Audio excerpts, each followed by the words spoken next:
Good morning everyone. तो class 12th में English की रेनबो बुक का सेकंड लेसन पढ़ रहे हैं, जिसका नाम है ए रूम 10x8, 10x8 का एक कमरा। तो आइए आज नेक्स्ट पैरा पढ़ना स्टार्ट करते हैं। तो सभी स्टूडेंट्स अपनी अपनी बुक के अंदर ध्यान देंगे। आइए यहाँ से पढ़ना स्टार्ट करते हैं। Then they were transfer from Delhi, Delhi से फिर उनका स्थानांतरण कर दिया गया। इसमें किसकी बात चल रही है? श्रीमान मलिक की बात चल रही है कि श्रीमान मलिक का दिल्ली से ट्रांसफ़र कर दिया गया। Mrs Malik was happy, Shrimati Malik इस बात से बहुत प्रसन्न हुई क्योंकि उसके पति का ट्रांसफ़र कर दिया गया। She would no more see her house, regret not being able to live in it and then thinking of the substantial rent feel concerned. अब वह अपने मकान को नहीं देखेगी और इसमें न रह पाने का उसे पश्चाताप होगा और फिर पर्याप्त किराए की राशि के बारे में सोचकर एक संतावना महसूस करती है। Transferred from one palace to another, they had to wait for many more year for another terms of posting in Delhi. एक स्थान से दूसरे स्थान पर ट्रांसफ़र हो जाने के बाद उन्हें कई और वर्ष पुनः दिल्ली में पोस्टिंग पाने का इंतज़ार करना पड़ेगा। ये बात कौन कह रही है? मिसिज मलिक अर्थात श्रीमती मलिक कह रही है। In the main वाहिल Mrs Malik mother in law passed away. इस दौरान वाइल का होता है इसी दौरान श्रीमती मलिक की सास चल बसी अर्थात श्रीमती मलिक की सास की डेथ हो गई, मृत्यु हो गई। दियर डॉटर हैड बीन मैरिड। इस दौरान श्रीमती मलिक की सास चल बसी और उसकी पुत्री का विवाह हो चुका था। In a way, they were lucky that their house had been rented to the government. एक प्रकार से वह सौभाग्यशाली थे कि उनका मकान सरकार को किराए पर दे दिया गया था। Private tenants are such a headache. निजी किराएदार सिरदर्द होते हैं। हेड केज का अर्थ होता है सिर दर्द, टीनेट्स का अर्थ होता है किराएदार की। निजी किराएदार सिर दर्द होते हैं। There is no end to their complaints and demands. उनकी शिकायतों एवं मार्गों की कोई सीमा नहीं होती। अर्थात जो क्या है, निजी किराएदार होते हैं, उनकी डिमांडें अधिक होती है, मांगें अधिक होती है और उनका कोई सीमा नहीं होती है। And then they are more often than not irregular in the payment of rent. और फिर वे प्राय किराए के चुकारे में अनियमित होते हैं अर्थात किराया मांगने पर वे एक दूसरे से झगड़ पड़ते हैं। Mrs Malik's house having been requisitioned by the government, the rent was credited to their bank account every month regularly. Shrimati Malik का मकान सरकार द्वारा ले लिए जाने के कारण किराया उनके बैंक के खाते में हर माह नियमित रूप में जमा हो जाया करता था। अर्थात जो क्या है, श्रीमती मलिक ने अपना मकान बनाया था, उस मकान को सरकार ने किराए पर रख लिया था और उसका किराया प्रति माह श्रीमती मलिक के अकाउंट में जमा करा दिया जाता था। Only their son remained to be married now. अब केवल उनका पुत्र ही शादी किए जाने को बचा था। किसकी बात हो रही है? मिस्टर मलिक के पुत्र की बात हो रही है। Mister Malik thought that they would rather be done with it before he retired. Mister Malik सोचते थे कि उनकी सेवानिवृत्ति से पूर्व ही वे इस जिम्मेदारी से निपट जाएंगे। आगे चलो नेक्स्ट पैरे को देखते हैं। Their son had been married, mister Malik had retired from service but their house had not yet been realized by the government। जो उनका पुत्र था, श्रीमती मलिक का पुत्र था, उनके पुत्र का विवाह हो चुका था। मिस्टर मलिक नौकरी से सेवानिवृत्त हो चुके थे, अर्थात उन्होंने अपनी नौकरी पूरी कर ली थी, लेकिन उनका मकान अभी सरकार द्वारा मुक्त नहीं किया गया था। Mr and Mrs Malik lived with their son and daughter in law in a rented house. श्रीमान एवं श्रीमती मलिक अपने पुत्र एवं पुत्रवधू के साथ किराए के मकान में रह रहे थे। रेंटेड हाउस का होता है किराए का मकान। श्रीमान एवं श्रीमती मलिक अपने पुत्र एवं पुत्रवधू के साथ किराए के मकान पर रह रहे थे। Mister Malik was still fighting with the government for the release of the house when his and came. Mister Malik अभी भी अपने मकान को छुड़ाने अर्थात मुक्त कराने के लिए लड़ रहे थे जब उनका अंत समय अर्थात मिस्टर मलिक का अंतिम समय आ गया था। He passed away without being able to live in his house even for a day। वे अपने स्वयं के घर में एक दिन भी रहे बिना चल बसे।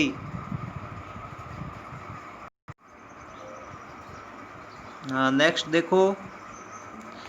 Now within 3 months the house was requisitioned। अब 3 महीने के भीतर मकान का अधिग्रहण छोड़ दिया गया। रिक्वेस्टेड का अर्थ होता है अधिग्रहण, कब्जा करना।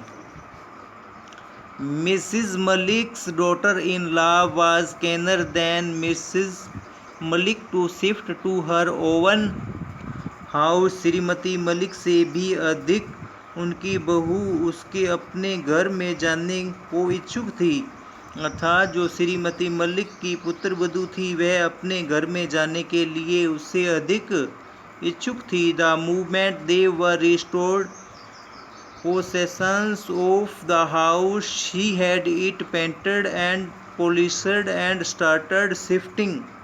जो ही उन्हें मकान का कब्जा वापस सौंपा गया था, सरकार द्वारा उनके मकान का कब्जा वापस दे दिया गया, तो उसने उसमें पेंट पॉलिश करवा डाली और जाने की तैयारी शुरू कर दी। The furniture dealer had been ordered to supply a number of pieces which he did। Furniture के व्यापारी को कई सारी चीज़ों का आदेश दिया गया जिन्हें उसने भिजवा दिया। They had to shift on Monday morning, but as they woke up they found that it was raining। उन्हें सोमवार सुबह जाना था, लेकिन जब वे जागे तो उन्होंने पाया कि बरसात हो रही थी। The downpour was rather heavy. बरसात बहुत अधिक हो रही थी, अर्थात बहुत ज़ोर से भारी बारिश हो रही थी। They waited and waited. वे लगातार इंतज़ार कर रहे थे। Then it was time for Mrs Malik son to go to the office. फिर श्रीमती मलिक के पुत्र का ऑफिस जाने का समय हो गया। It was decided that they would shift in the evening. उन्होंने यह तय कर लिया कि वे अपने नए घर में शाम के समय जाएंगे। It continued to rain throughout the day. सारे दिन बरसात होती रही, अर्थात पूरा दिन भर बरसात होती रही। It was raining as heavily as ever in the evening also. सोमवार का दिन शुभ होने के कारण श्रीमती मलिक मकान बदल लेना चाहती थी। अगर ये संभव होता, अगर श्रीमती मलिक के लिए यह संभव होता तो वह अपने मकान को बदल लेना चाहती थी। Monday being an auspicious day. Auspicious का अर्थ होता है शुभ दिन, अर्थात जो श्रीमती मलिक थी वह सोमवार के दिन को शुभ दिन मानती थी, क्योंकि वह उस दिन अपने नए घर में प्रवेश करना चाहती थी। Mrs Malik wanted to shift it they could, क्योंकि उसके लिए श्रीमती मलिक के लिए वह दिन अच्छा माना जाता था और वह अपना सामान नए घर में शिफ्ट करना चाहती थी।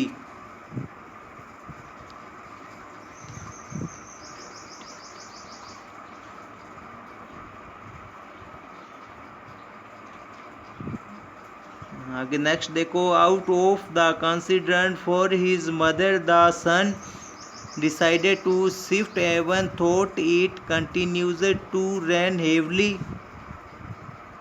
अपनी माँ का ख्याल करते हुए पुत्र ने जाने का तय कर लिया, यद्यपि भारी बरसात होती रही। They sent for a taxi in addition to their own car and made a formal move. अपनी कार के अतिरिक्त उन्होंने एक टैक्सी मंगवाई और औपचारिक प्रस्थान कर लिया। अर्थात उन्होंने अपने कार के अलावा एक टैक्सी और किराए पर मंगाई और वे अपने नए घर में जाने के लिए उन्होंने प्रस्थान किया। The rest of the luggage could be shifted later. बाकी सामान बाद में ले जाया जा सकता है। इस प्रकार की बात कौन कह रही थी? श्रीमती मलिक कह रही थी कि जो शेष बचा हुआ लगेज है, लगेज का अर्थ होता है सामान, वह बाद में भी ले जाया जा सकता है।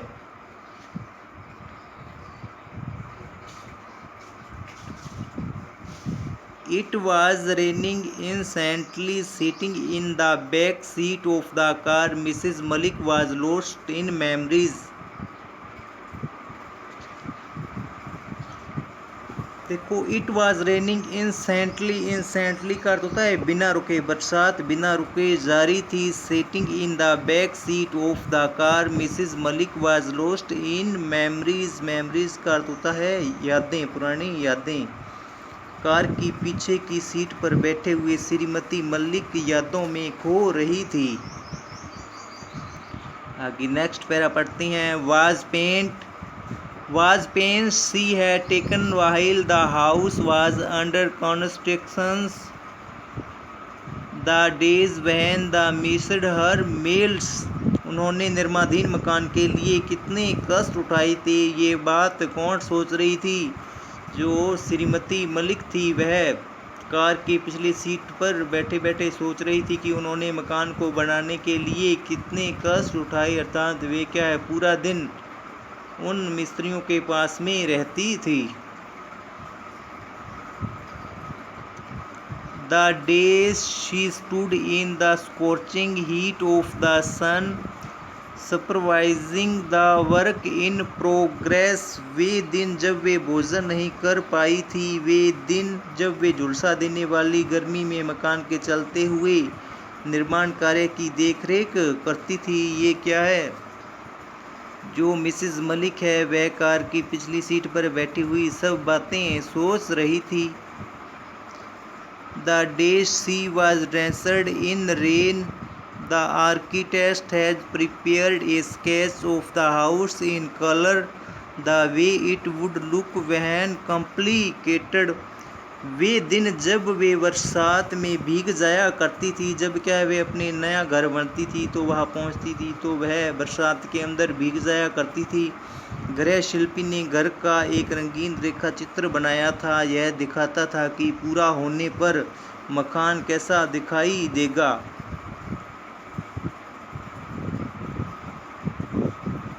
It had the figure of the lady of the house standing on the veranda with her back towards the marble pillar. इसमें घर की मालकिन की आवृत्ति भी थी जो बरामदे में संगमरमर के खंभे की ओर पीठ करके अर्थात सहारा लिए हुए खड़ी थी।